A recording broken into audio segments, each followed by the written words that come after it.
Good day, ALS implementers. I am ROLLY ORTIZ Jr., Education Program Specialist from the Division of Bukidnon, and I will be your facilitator for today.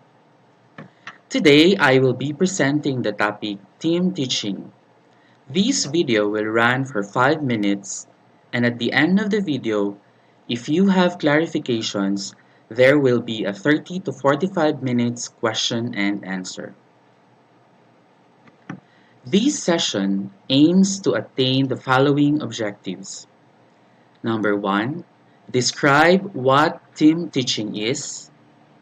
Number 2, appreciate the characteristics of team teaching and reflect on the value of shared responsibility. According to Bernard Goetz, team teaching is a group of 2 or more teachers working together to plan, conduct, and evaluate the learning activities for the same group of learners. And another author, David Maverick, said that team teaching is a form of organization in which individual teachers decide to pool resources, interest, and expertise to devise and implement a scheme of work suitable to the needs for their pupils and the facilities of their school. So why do team teaching in ALS? Number 1 is to improve quality of instruction. As we all know, most of our implementers are BE Ed graduates, and therefore, they are all generalists. And knowing that there are competencies in our curriculum that requires expertise, especially in the junior high school level. Number 2 is to maximize talents and expertise of teachers. We have co-teachers or implementers who are experts in their field of profession, so we could maximize their expertise by tapping them to better implement our instruction. Next is to utilize resources of schools and community learning centers. And the last is to understand the importance of cooperation and group work among teachers. Because as what the saying goes, it takes a village to educate a child. So therefore, education is not a sole responsibility, but it is everybody's responsibility.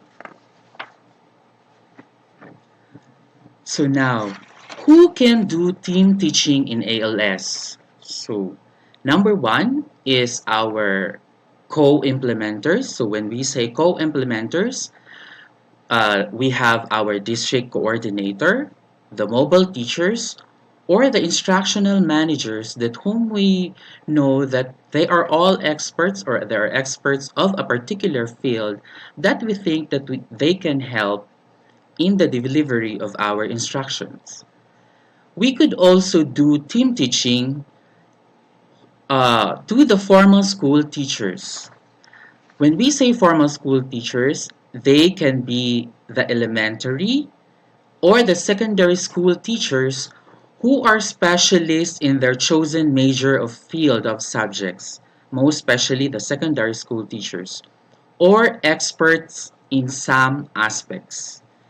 And the third is the outside stakeholders. So this could be public or private stakeholders, government or non-government organizations who offer special skills or trainings that whom we can think that they can help us in the delivery of the instruction. Okay. Team teaching plays a crucial role in the delivery of instruction. So therefore, it needs proper planning and organizing. So what are the things that needs to be considered when you do team teaching? During the planning and organizing or during the planning period, these are the things that are to be considered. Number 1 is on the preparation of materials. So in this phase, we are to plan what are the materials needed and who to prepare these type of materials.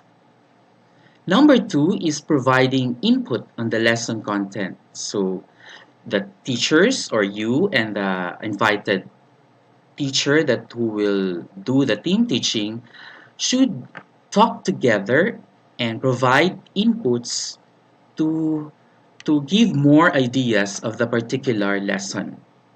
And the last is accepting suggestions.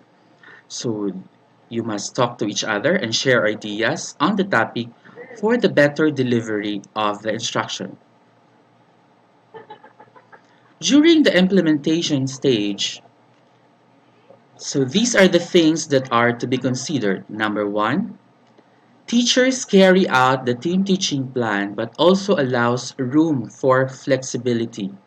Number two, teachers are aware of their roles and act accordingly.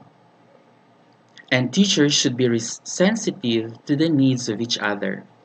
So therefore, teachers must be flexible and based on the scenario during the teaching learning process, especially on the strategies and activities that will fit to the needs of the learners in the actual delivery of the instruction. And the last stage in the planning is in the evaluating. So, in the evaluating, after teaching, there are things that we need to consider. Number one is assessing. Next is reflecting what worked and what didn't work. And the last is to recognize your partner. So, in this stage, teachers should evaluate and assess the entire process of the instruction. So reflect on the strong points that made the delivery successful and what went wrong that needs to be addressed or improved for better delivery next time.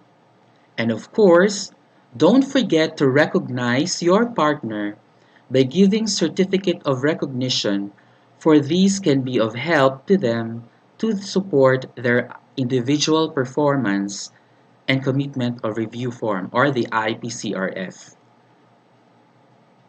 Now, what are the characteristics of team teaching? For the educators, they collaborate to facilitate learners' access to the general education curriculum.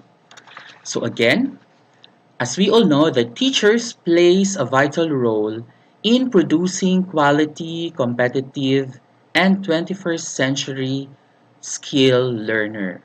So there should always be a collaboration between teachers.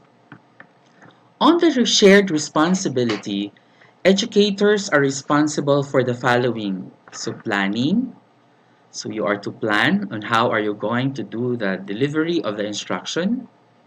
And of course, on the delivery of instruction and adapting materials. And it is also the responsibility of the teacher to for the parental communication when it comes to the accomplishments of the learners, and of course to provide feedback and assessment. And for the learners part, the characteristic of team teaching is that teachers are responsible for delivering instruction to all learners. This approach benefits a broad spectrum of learners from gifted, talented to at-risk learners. So therefore, through team teaching, diverse learners were addressed and given proper intervention. And the last is the one workspace, meaning both educators are responsible for for implementing instruction in the same classroom. So meaning to say, both teachers plan lessons and work together to teach the learner. It also gives students the chance to ask questions and get assistance during the lesson. These can be especially helpful for students who struggle with working memory. One teaches, one assists, and or observes.